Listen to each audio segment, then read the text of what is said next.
पंतप्रधान ग्रामसडक योजनेच्या बैठकीमध्ये नारायण राणे अधिकाऱ्यांवर भडकले। जनतेचे पैसे असेच वाया घालवायचेत का? अधिकाऱ्यांना काम करायचं नाही का?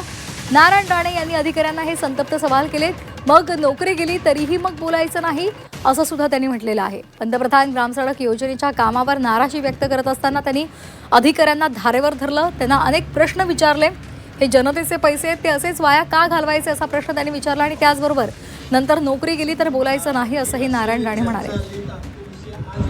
तुम्हाला वाटेल तो आणि चेक करा, आम्हाला जर हे होत असेल ना सगळ्या अधिकाऱ्यांचा सत्कार नसेल तर मी सोडणार नाही। नोकरी गेली तर काय बोलायचं? इथे काय सगळ्या डिपार्टमेंटात चालताना मला चांगलं वाटतं। सगळ्या हे बंद करायचं काय हे सांभाळून घ्यायचं? सांगा मला। सांभाळून घेणे आमच्या दृष्टीने पाप आहे। जनतेची आम्ही मतं घेतो, जनता पैसे देते, हे कामं करायला जनतेचे पैसे आहे ना, तुमच्या आमचे नाही पैसे आहेत। मग